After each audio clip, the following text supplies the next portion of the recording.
am so excited that you joined us for another episode of Boss Up for business owners and professionals. Listen, we are the House of Hope Atlanta. Our pastor is Dr. E. Dewey Smith Jr., and we believe that life with God is better in every way, every day. I got to take a moment. I have to take a moment to thank all of you for staying with us, for rocking with us since last year. It's been almost 10 months. Can you believe that? Can you believe that it's been 10 months since we started Boss Up?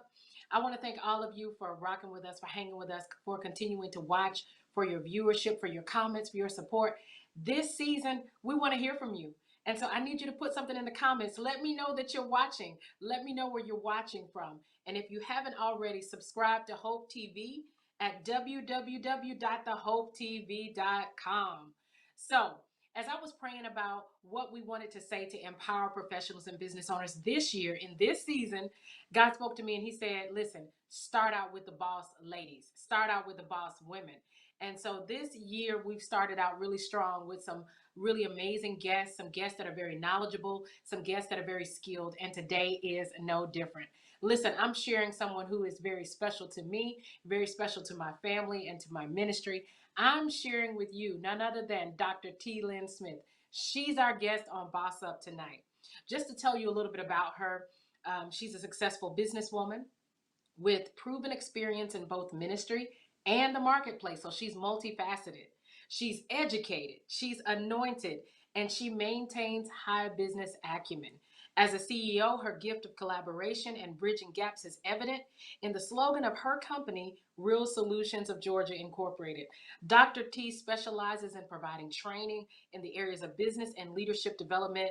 Will you, Boss Up family, join me in welcoming none other than Dr. T. Lynn Smith to Boss Up tonight? Join me in welcoming her. Hey, hey, how are you? Listen, we're excited to have you on Boss Up. Couple of quick things. If you haven't already, we need you to share this video on all of your social media platforms so that your network, those who are connected with you, those who just kind of follow your page, are able to get in on this conversation because this is about to be amazing. This is about to be really powerful. So let's just get into it. Let's jump into it. Dr. T, tell us a little bit about yourself. You're a CEO, you've been a CEO for a long time. Did you choose entrepreneurship or did entrepreneurship choose you? Tell us about your journey. Well, let me go back. You know, people always say, T. Lynn, what's that all about? First of all, my first name is Triesa, and I tell people, you can't call me T, you can't call me Lynn, you can't pronounce Triesa, but you can call me T. Lynn. And so it's Yes. always a wonderful conversation piece. And so people always ask, where'd you get the name from? Basically, when I was in college, undergrad, they could not pronounce my name all through grade school, high school, the whole nine. So I decided one day, you know what? I'm tired of being called Teresa. I said, I'm going to become T. Lynn Smith. And that's the way it came about. And so from that day on, you can't call me T. You can't call me Lynn unless you're my family, but you can call me T. Lynn. So that's how that came about because I know somebody's wondering, T. Lynn, what's that all about? So just for those of you that were wondering, that one was for you. Now, you were asking, how did I come into all of this and what happened? Well, let's see. If we talk about business, as a little girl, I've always wanted to do something aside from uh, what everybody else was doing. I was always interested in music, but I was always interested in business or solving the problems of music. So as I grew up, I made sure that for every degree I got in music, I got one in ministry.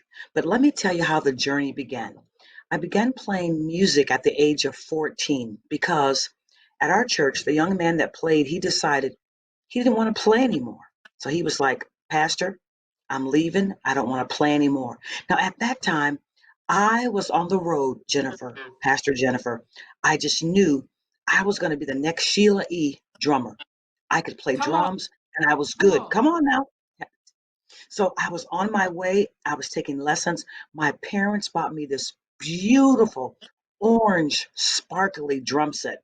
I mean, it was the bomb. In fact, as a young girl, um, Reverend Milton Brunson and the Thompson Community Singers came to Ottawa, Illinois, where I grew up, and they used my drum set because it was so beautiful. But anyway, sidebar. I sometimes I get sidetracked. I start Right? thinking about all these wonderful things, and I'm like, oh my Love God. it. Love it. So I was on my way to being the next Sheila E. And the young man at our church said he didn't want to play anymore. So me wanting to fill a gap, wanting to make sure that collaboration was taking place, I said, well, Mom, Dad, I'll play. Now, ask me if I could play. Could you play? No, I couldn't play. So I think I could play one song in the key of C up and down. But so my parents prayed with me that night.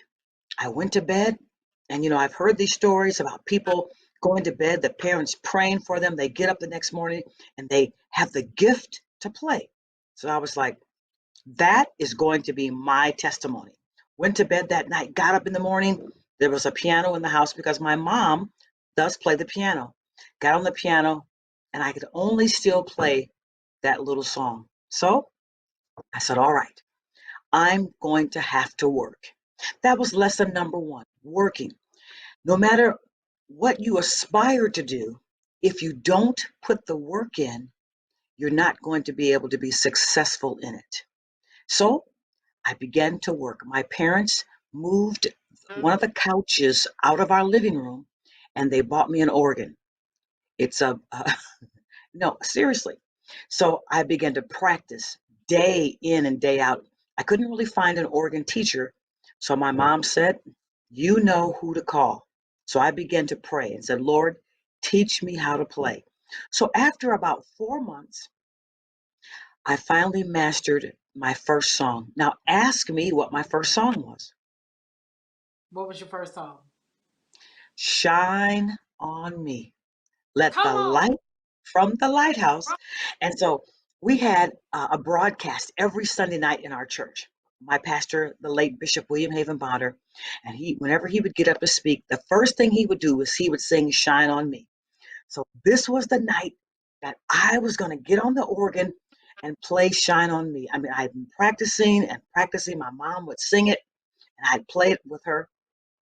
So he gets up and he starts singing. I'm on the organ, legs kind of short, trying to reach the pedals.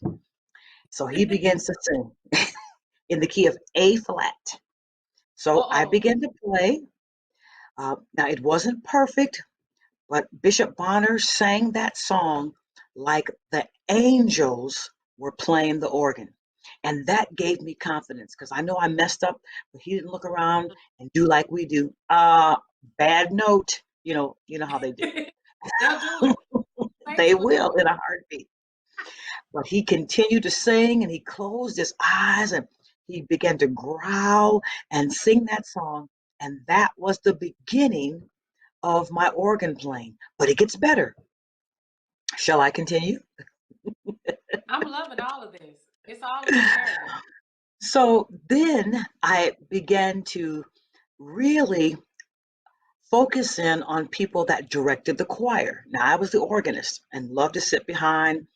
And so one year, my family sent me to UNAC. That is the United National Auxiliaries Convention. That was all 5 conventions of the Church of God in Christ coming together. Missions, evangelism, music, Sunday school, and youth, all under one umbrella. And we had this 2,000 voice choir. And guess who the minister of music and president was? You know her. Tell me who she was. Judith Take one guess. McAllister. No, I was a little girl. Oh, okay. Maddie Moss Clark. Yay! Ding, ding, ding, ding, ding, ding. You got it. And of course, it was Dr. Maddie Moss Clark. I sat in rehearsal and oh my goodness, I was mesmerized. I was like, people can teach songs in 10 minutes and be good. They can be threatened and still love God. Yes, come on. So Throwing throwing I shoes at said to the myself, I said to myself, this is what I want to do. So I came back to UNAC the next year and the next year. So after 3 years of just coming and watching Dr. Maddie Moss Clark, I went home and said, you know what? I want to do that. So the Lord blessed me to write my first song. The song is called You Can't Hide from God. It's on one of the old UNAC albums. Albums, okay? Albums. So I wrote the song. I didn't even tell my family. I went to UNAC and I said, Dr. Clark, I have a song. I'd like to teach it to the 2,000 voice choir. Now, Jen, remember, I'd never taught a song to a choir before because I was the musician. So Dr. Clark said, all right, I'm going to give you an opportunity. I taught the song. It was amazing. The Lord anointed me to teach music. And so from there, it was went over well. We sang it. It was recorded on one of the albums. I went home and I told my family, I wrote my first song and I taught it in UNAC. And they were like, what? So, so that was the beginning of teaching. So point number two, if you want something bad enough, first of all, you have to work hard for it. Secondly, you have to ask the right questions to the right people. I could have sat there for years on end and saying, man, I sure would like to do that. That seems so amazing. But I sought the Lord and I said, Lord, this is what I want to do. Who should I talk to? Go to the top. And I spoke to Dr. Maddie Moss Clark, and she gave me the opportunity. So that's how the music ministry in my life was birthed. But here's the other part. I played by ear. I taught by ear, but I knew that there was more. I didn't want to just be a musician that could only play by ear. So after high school, undergrad, I met Dr. Ann McKinley, my music teacher. Now, mind you, I'm going into college, have never read a note. Okay? Not one note. Not one. No, not one. There was not a note in my mind. No, not one. No, not one. So Dr. McKinley, may she rest in peace, an other American, took me under her wings and she saw something in me and began to help me.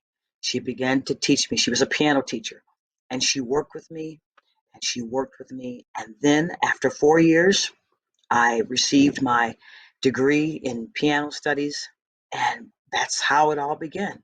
So point number three is, number one, you have to work hard. Number two, you have to ask the right questions. But number three is that in one and two, you have to know how to put those together to be successful. Because I could be successful as an player only, but I wouldn't truly be successful until I was able to do both so that I would be marketable in every arena in the Okay, marketplace. I gotta stop you. I have to Okay. stop you because on Boss Up, you're already teaching and preaching. Let me pause and say, you know a good preacher when you see one because they are expository in how they share a narrative. So you're already giving us 3 points. I love it. But I want to stop because you said something really early on that I don't want our audience to miss. And keep your 3 points because we're going to come back to that. All right. Um, you said something about meeting needs and solving problems. Mm-hmm. I think that in our business acumen and in our search for our voice as brands and as business owners, what we often do is look at what's working and we look at what other people are finding success in and say, okay, I'm called to do that or I want to do that. But what I hear you saying is the way to truly find out which business is the business we need to pursue. Number one, there's a prayer journey. It sounds like that accompanies that conversation. But then also, you're saying you looked around and saw a need. And so you developed your business around a need. So, quickly, if you're just joining us, we need you to do us a favor. This is the Boss Up Show on Hope TV. We need you to share this video on all of your social media platforms. We welcome you tonight to our particular show. Boss Up, it's on our Hope TV network, but we need you to invite somebody because this is rich. This is good. So back to you, Tlynn. Dr. No T, problem. back to you. T-Lynn is Give us. fine. No, you're talking about meeting needs. And this is what is so important right now in the season that we're in the COVID season, in the new year. There are so many needs, but like you said, based on what I said, then you said, based on what I said. Okay, I was the Yes, point all is, of that. yeah, all of that. There are needs out there, and if we're not careful, we will overlook what people need and try to give them what they have. Okay? Having something and needing something are two different things. Wait, repeat that. Repeat. We Having will try to. something, The one before that, we will try to give them something that what? we will Say try that to again. give them something that they have when we should be trying to give them something that they need. Excellent. Having and needing are two different things. And in this season, in this hour, it is important that we look to meet needs. That is what I believe the Lord is saying. That and think about Jesus. He didn't give people what they had. He always met a need. He always met a need. And if we are to be disciples of Jesus Christ, then that should be our mantra, that we are working to meet the needs of those that we have influence over. We're working to meet the needs of those that are in our churches, on our job. So wherever there's a need, we need to be found trying to meet it as the Lord's people. And as a little girl, I didn't know that's what I was doing. But what I knew was I heard the voice of the Lord. And as the Lord would speak, I would move.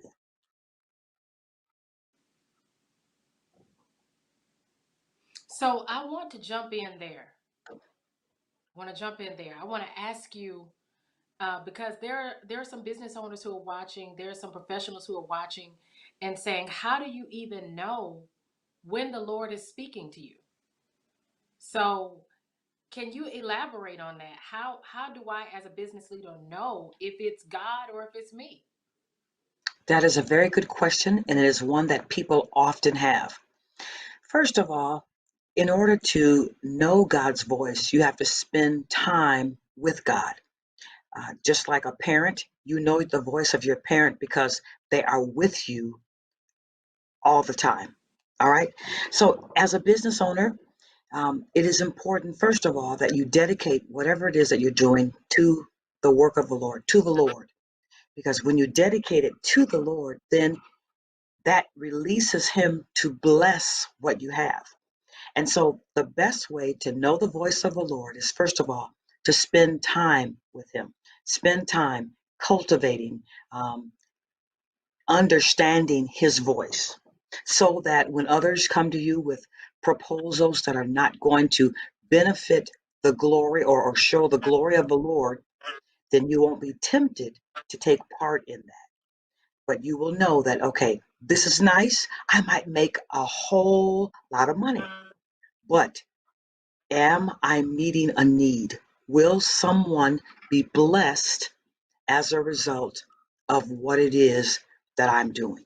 And so it's important to spend time with the Lord so that you'll know His voice. And so then when you know that it is God prompting you to move forward or to wait or to pause, then you can say, listen, this is a great opportunity, but it's not the opportunity that I need right now.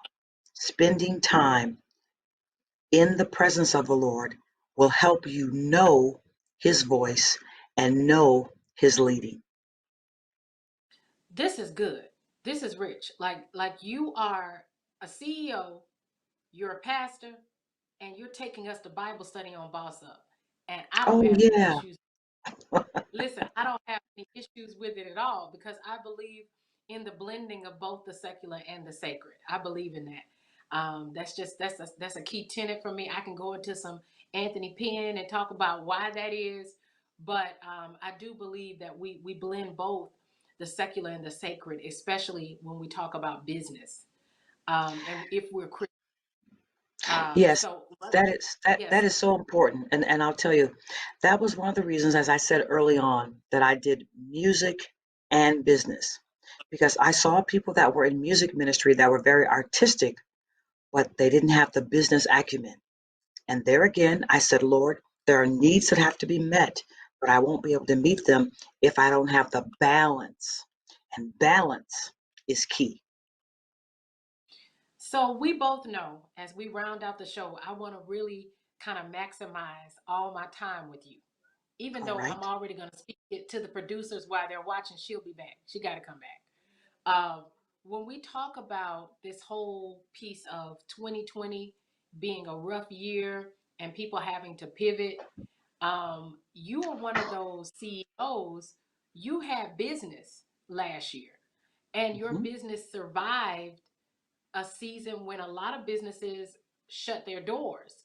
And so I want to know from you to our listeners, to our watchers, our viewing audience, what did you do last year so that you're still here this year? That's a great question as well.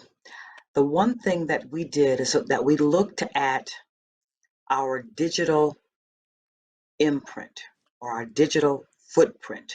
All right. Because Yeah.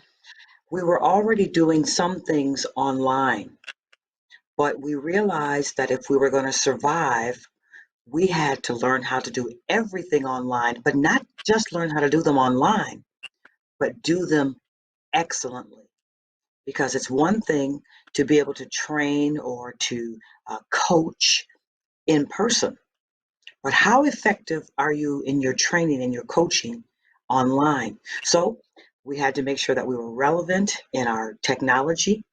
We had to make sure that we understood what it took to engage someone online.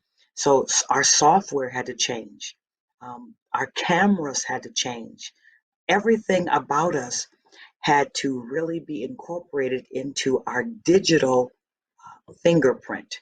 Everything, we had to look at it from a digital perspective and not so much from a customer service touch me perspective. Yeah. Those were the things that helped us survive. And now that we understand that, now we're going to thrive. I love it. I love it. So I want to share a little bit about my journey, and maybe my question can help our viewing audience as well. This year we've expanded the Jennifer Carter Inc. brand, my business where I'm CEO, Winning Woman. We've expanded it to include consulting. We've expanded it to include coaching for high performing teams in churches. And so we've been conducting some consultations. We've had a couple of training seminars this year. And one question that comes up often is, how do you monetize coaching? How do you monetize encouragement? Because, in the church, we're all supposed to be exhorters or encouragers. So I want to talk to you about that because you've run a successful coaching firm, coaching business for quite some time. How do you help people understand that there's a preparation process behind even being able to coach and being able to provide consulting services? You still have to have your curriculum. You still have to have hours, man hours, woman hours that you work to produce this service. So how do you get your clients into your fee structure? Just like when you go to the medical doctor and you want his or her service, you know it's going to cost something. You know that there's value in what they bring to the table. They have expertise. So you value their expertise. So when people come to you, they come to you, first of all, because they value your opinion. Now, they may not always understand that your opinion has a cost factor to it, but they do understand that there's some value. So many times what I'll do is my initial coaching session will be a free one for 10 minutes or so. And then I'll ask the person, have you found value in our time together? Do you feel differently having sat with me for 10 minutes? And overwhelmingly, they all say yes. And as a result of that, then they begin to understand the value that I have or that the team has with them. That prior to talking to us, you were feeling this way. You were seeing things this way. But now, in this 10-minute span, you're seeing things differently. So sometimes you have to show in order to tell. Listen, if you are watching Boss Up for the first time, I hope that this means you're going to come back next week because tonight, Dr. Tlynn Smith is dropping bombs. So I want to back up a little bit and say this Sure. is the Boss Up Show on Hope TV. Dr. E. Dewey Smith is our senior pastor, and we believe that life with God is better in every way, every day. We need you to subscribe to our Hope TV channel on YouTube. Subscribe to our Hope TV channels on our website, because Boss Up is for you. It's an opportunity for professionals and entrepreneurs to get the tools, the terminology, and the strength that you need to power through this pandemic and come out on top, because we can win through anything, right? We're about to Absolutely. close this episode, but I have to give you the final words because you've been blessing us this entire time. So Dr. T, can you share with us, Dr. T. Lynn, can you share with us how we can reach you if we want to hire your consulting service? If there's a music minister who's watching, or a director of worship and arts who's watching and saying, I need someone on her level to help me figure out how to organize my business, or how to organize my music ministry. How can we reach you? And do you have any final words for our audience? Certainly. You can reach me through email at Real Solutions, that's Real, REAL, Solutions, GA, at Gmail, or you can go to our website, which is Real Solutions GA, that's www.realsolutionsga.com. You can reach us there. The other thing that I want to say that, yes, music is one component, but of certainly business coaching, life coaching is another component. But the most important thing is that when you spend time with us, you will leave knowing better who God is in your life. Because everything that we do points to God, everything that we do illuminates God. And when you allow God to be first in your life, whether you're leading choirs, whether you're leading a Fortune 500 company, whether you're leading your family at home, if you and when you put God first in everything, then that obligates God to bless you in your work. I got to also say thank you to Pastor E. Dewey Smith for allowing this opportunity to come to me today, and to you, Pastor Carner, for thinking enough of me to have me sit in today to share just some small nuggets with the people of the Lord.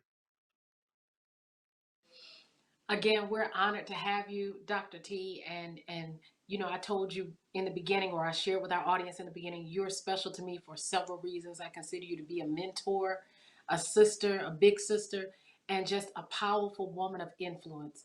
So it is my prayer that God will continue to bless you and continue to open doors for you, and opportunities, continue to send opportunities for you to do what you do so well. Again, thank you for joining us for this episode of Boss Up. We are excited that you spent your Friday night with us. We want to see you again next week. I'm telling you guys, this series has been lit. It's going to be amazing. And again, on behalf of Dr. E. Dewey Smith Jr., we thank you for watching. And in conclusion, if you are good to God, as our senior pastor says, God will be good to you. Have a great weekend.